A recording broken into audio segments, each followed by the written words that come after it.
नमस्कार एलडीसी वालों, admit card तो आपने निकाल लिए होंगे क्योंकि कल डल चुके थे। और मुझे बताइए कि किस किस की कब कब एग्जाम है कमेंट बॉक्स में। और अब लेके आए हूँ एक और पेपर आपके लिए, एमएस वर्ड और एक्सेल का कुछ क्वेश्चंस है। और पेपर में लेवल के सवाल है, थोड़े पेन से मत लीजिएगा, 10 मिनट में इसको कर सकते हो वैसे। और मैं इसका सोल्यूशन करा रहा हूँ। अगर आपको ये पेपर चाहिए तो आप मेरे टेलीग्राम चैनल डोसा कंप्यूटर वाला जाकर के ज्वाइन कर लीजिए, वो आपको मिल जाएगा। अगर ज्वाइन कर रखा हो तो आप जाके देखिएगा, वहां पे आपको पेपर मिल जाएगा, ठीक है। और मैं इसकी वर्ड फाइल वगैरह सब प्रोवाइड करा दूंगा वहां पे। अभी आपको क्या देखना है, इसका सॉल्यूशन। आइए कैसे करते हैं। तो देखिए दोस्तों, यहाँ पे मैंने सॉल्यूशन के लिए यहाँ पे दो टैब खोल रखे हैं। एक तो मैंने एमएस वर्ड का खोल रखा है और यहाँ पे एक्सेल का है। दोनों में मैं कराऊंगा। पहले हम चलते हैं वर्ड में, वहां भी कुछ आपको ऐसे ही मिलेगा, देखिएगा। पहला सवाल है दोस्तों, स्टार्ट करते हैं सवाल पहला।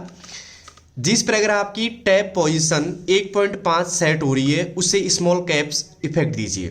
अब यहाँ पे दोस्तों जो टैब पोजीशन होती है, जो मिलती कहाँ पे है दोस्तों, पैराग्राफ में टैब में जाकर के। आई होप आपने इसको अच्छे से पढ़ रखी होगी पहले ही। अगर पढ़ रखी देखिए, अब ये क्या बोल रहा है कि टैब पोजीशन सेट करने की नहीं बोल रहा, ये बोल रहा है कि जिस पैराग्राफ की tab stop position 1.5 inch set हो रही है उसे स्मॉल कैप इफेक्ट दीजिए। मतलब जो हो रही है, मतलब आपको कैसे पता लगेगा कि हो रही है, तो उसके लिए देखो क्या करेंगे हम। सबसे पहले जाएंगे फाइंड में, आपको वैसे जाना है फाइंड में। यहाँ से जाएंगे एडवांस फाइंड में दोस्तों, और यहाँ पे जाकर के नो फॉर्मेटिंग करेंगे, फॉर्मेट में जाएंगे यहाँ से, और यहाँ से जाएंगे टैब्स में।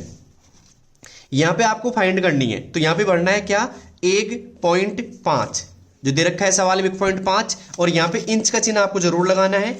इंच लगा दिया तो ये फाइंड करेगा दोस्तों। यहाँ से कुछ भी चेंज नहीं करना, क्योंकि सवाल में ऐसा कुछ नहीं बोल रखा कि अलाइनमेंट आपको सेंटर या कुछ भी नहीं बोल रखा। सिर्फ उसने बोला है कि जिस पैराग्राफ की टैब पोजीशन 1.5 सेट हो रही है उसे स्मॉल कैप इफेक्ट दीजिए। ठीक है दोस्तों, तो मैंने दे दिया यहाँ पे। यहाँ से करेंगे इसको सेट, ठीक है, और यहाँ से ओके करना है। यहाँ पे 3.81 हुआ है, कोई दिक्कत नहीं है। आप तो 1.5 इंच भर दिया था, उसको देखिएगा। और यहाँ पे जाके इस फाइंड इन पे जाएंगे और मेन डॉक्यूमेंट्स करेंगे। तो देखिए दोस्तों, इसने एक पैराग्राफ को सेलेक्ट किया है, तो इस पैराग्राफ की जो टैब पोजीशन थी वो 1.5 इंच सेट हो रही थी पहले से ही, ठीक है। अब मैं इसको क्या करूंगा दोस्तों, स्मॉल कैप इफेक्ट दूंगा। तो यहाँ पे स्मॉल कैप हमें मिलेगा, फॉन्ट में जाइएगा और यहाँ से स्मॉल कैप इफेक्ट ये रहा, और यहाँ से क्लिक करके ओके कर देंगे। तो ये हो गया दोस्तों सवाल पूरा। तो पहला सवाल आपको काफी कठिन लगा होगा, लेकिन इतना कठिन नहीं है, एकदम इजी है। अगर आपने पढ़ा हो पहले तो आराम से इसको कर सकते थे, ठीक है। और ऐसे सवाल आ सकते हैं दोस्तों, ऐसा नहीं है कि सवाल नहीं पूछे जाएंगे।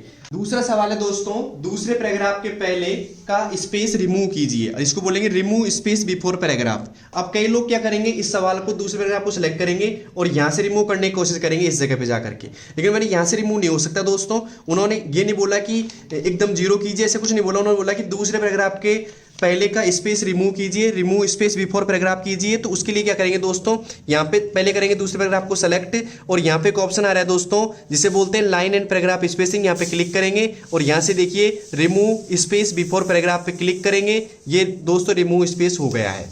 अब चलते हैं तीसरे सवाल की ओर। तीसरा सवाल है दोस्तों, प्रश्न में वीडियो शब्द को हाइड कीजिए। प्रश्न में वीडियो शब्द को क्या कीजिए, हाइड कीजिए। तो ये कैसे करेंगे दोस्तों, यहां से वीडियो शब्द कैसे देखेंगे, फाइंड में जाएंगे, एडवांस फाइंड में जाएंगे, यहाँ पे जाके फॉर्मेटिंग हटा देंगे, नो फॉर्मेटिंग, और यहाँ पे टाइप करेंगे VIDEO वीडियो, और यहाँ से करेंगे फाइंड इन, और यहाँ से करेंगे मेन डॉक्यूमेंट्स। तो देखिए दोस्तों, यहाँ पे कुछ वीडियो शब्द आ गए हैं और इनको क्या करना है दोस्तों, हाइड करना है। तो हाइड कैसे करेंगे, हाइड के लिए जाएंगे यहाँ से डायलॉग बॉक्स में, और यहाँ पे जाकर के हिडन का ऑप्शन आ रहा है, क्लिक कर देंगे और यहाँ से कर देंगे ओके। तो दोस्तों ये हो गए हाइड यहाँ से, ठीक है। तो ऐसे आपको यहाँ पे तीसरा सवाल करना था, हाइड ऐसे करना था आपको। अब चलते हैं अगले सवाल की ओर।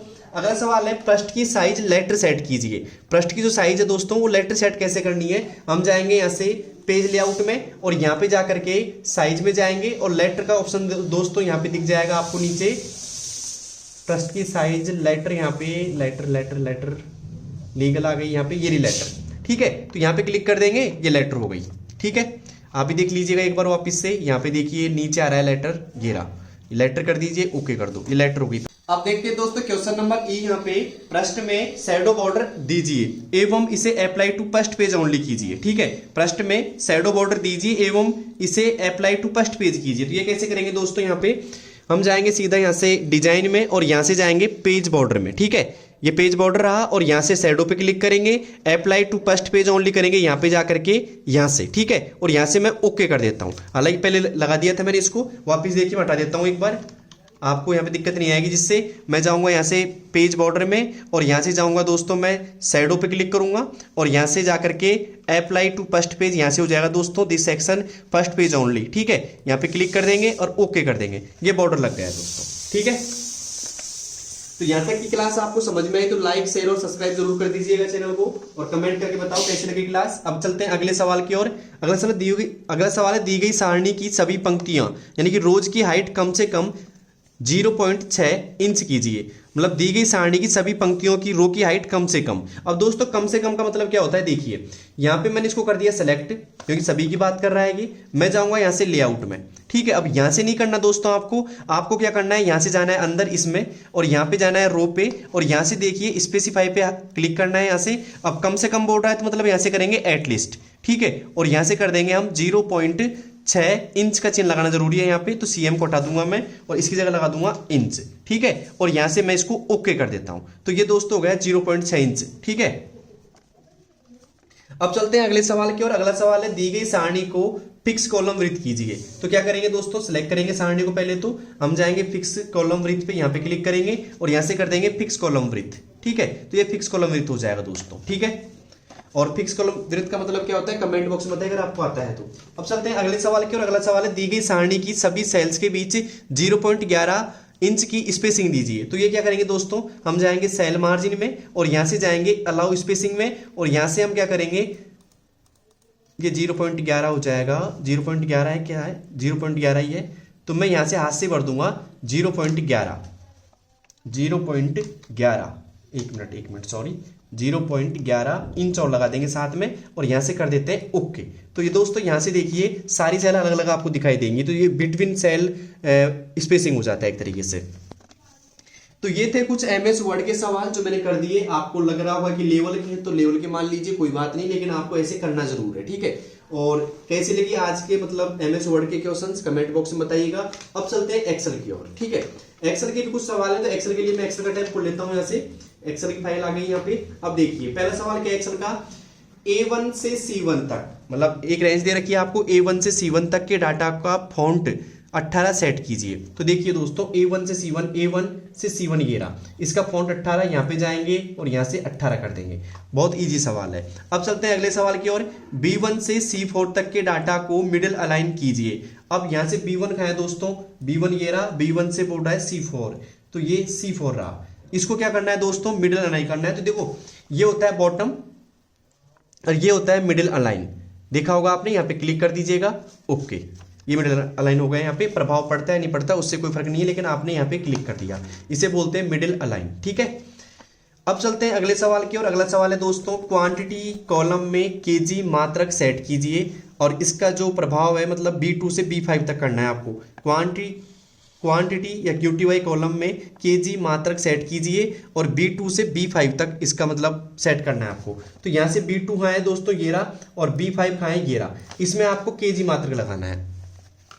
कौन कौन ऐसे लोग हैं जिन्हें केजी मात्रक लगाना आता है, नहीं आता है, तो देखिए इसमें हम देखो यहाँ पे जाएंगे हम सीधा फॉन्ट के डायलॉग बॉक्स में, इस पे क्लिक कर देंगे। सिलेक्ट तो आपको कर देना है पहले, यहाँ से जाएंगे नंबर में और यहाँ से जाएंगे कस्टम में। यहाँ पे आपको जनरल को हटा देना है दोस्तों और ये हटा करके हैज टाइप करना है। यहाँ से शिफ्ट के साथ में हैज आ जाएगा ऐसे कैसे, और यहाँ से स्पेस देंगे, इन्वर्टेड कोमा चालू करेंगे, यहाँ पे लिखेंगे केजी और इन्वर्टेड कोमा करेंगे बंद यहाँ से, और यहाँ से कर देंगे ओके दोस्तों। ये केजी आ गया है दोस्तों, इसे हाथ से मत लिख देना कहीं, आपको ऐसे लिखना है दोस्तों। समझ में आया होगा दोस्तों, नहीं आया तो वापिस देखिएगा। अब चलते हैं अगले सवाल की ओर। अगला सवाल है किसी भी एक सेल में क्वांटिटी कॉलम तथा रेट कॉलम का टोटल निकालिए। अब देखिए दोस्तों आपको क्या करना है, इसका एक साथ टोटल निकालना है। तो ये कैसे निकालेंगे, किसी भी एक सेल में, तो मैं यहाँ पे क्लिक कर देता हूँ, मुझे यहाँ निकालना है मान लीजिए। तो देखिए क्वांटिटी और रेट का लगाएंगे दोस्तों यहाँ पे एक फॉर्मूला, मतलब पहले करेंगे इनको सम फिर प्रोडक्ट। तो यहाँ पे एक फॉर्मूला आएगा इक्वल सम प्रोडक्ट का, सम PRODUCT सम प्रोडक्ट। अरे एक आ गई यहाँ पे क्वांटिटी वाली, क्वांटिटी यहाँ से लेंगे ऐसे कैसे और कॉमा लगाएंगे यहाँ से। दूसरी अरे कौन से हुए, रेट वाली, रेट पे सिलेक्ट करेंगे ऐसे ऐसे कैसे, ब्रैकेट करेंगे बंद और एंटर करेंगे दोस्तों। ये यहाँ पे क्वांटिटी और रेट का टोटल आ गया दोस्तों, किस फॉर्मूले से, सम के फॉर्मूले से, सम प्रोडक्ट के से। ठीक है, और सम प्रोडक्ट का फॉर्मूला अगर समझ में नहीं आता तो मैंने वीडियो बना रखी है फॉर्मूले वाली, आप वो देखिएगा एक बार जाकर के। अब चलते हैं अगले सवाल की ओर। अगला सवाल है, पृष्ठ को centre on page horizontally and vertically set कीजिए।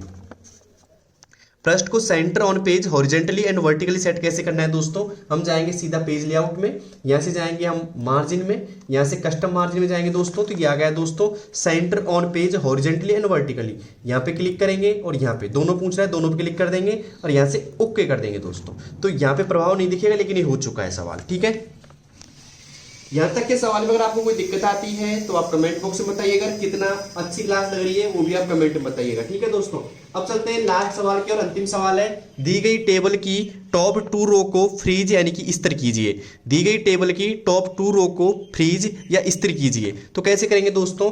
उसके लिए दोस्तों क्या करेंगे दोस्तों, देखो यहाँ पे होगा कैसे, हम जाएंगे सीधा व्यू में और यहाँ पे आ रहा है फ्रीज पैन का ऑप्शन। अब इसे कैसे करना है, अगर ये पहली रो की बोलता, अगर टॉप हेडर की बोलता तो मैं यहाँ से कर देता। अंदर जाके बोल रहा है मतलब फर्स्ट टॉप रो है ना, या फ्रीज टॉप रो बोलते हो आप इसको, फ्रीज टॉप रो आ रहा है, लेकिन मुझे यहाँ पे टॉप 2 रो की बात की है इसने, तो मैं यहाँ से दोस्तों करूंगा तीसरी रो को सेलेक्ट। पहले कर दिया, तीसरी को सेलेक्ट करने के बाद जाऊंगा मैं फ्रीज पैन में और यहां से कर देता हूं फ्रीज पैन। अब देखिए दोस्तों यहाँ पे एक लाइन आ चुकी है और ये टॉप 2 रो क्या हो गई दोस्तों, देखो स्थिर हो गई, यहाँ पे फ्रीज हो गई है, इनमें कुछ प्रभाव नहीं पड़ेगा, नीचे की यहाँ पे अपडेट हो रही है। ठीक है,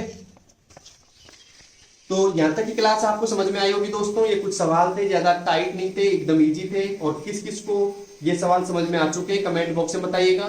अगर अच्छे कमेंट आए तो एक और सवाल लेके, एक और क्लास लेके आऊंगा ऐसी ही में, जिसमें और भी अच्छे सवाल होंगे दोस्तों। और 2 सवालों की क्लास, मतलब 2 ऐसी क्लास हो चुकी है जिसमें एमएस वर्ड और एक्सेल के क्वेश्चन मैंने एक साथ करवाए हैं। ठीक है, 2 क्लास मैंने ऐसी करवा दी है। तो दोनों क्लास में कैसा आपको लग रहा है माहौल और कैसे आप कर पा रहे हो उन चीजों को, आप बताइएगा। आपने अभी एडमिट कार्ड अभी निकाले नहीं है तो जाके निकाल लीजिएगा और कमेंट बॉक्स में बताइए कि आपके एग्जाम किस किस डेट को है। ठीक है, और ज्यादातर लोगों की यहाँ पे अल्फाबेट के हिसाब से तो आई नहीं है, तो देख लीजिएगा आपकी एग्जाम कब है। और बेस्ट ऑफ लक। जो भी समस्या आ रही कमेंट बॉक्स में बताइएगा और ये कैसा लगा पेपर सॉल्यूशन बताइए कमेंट में।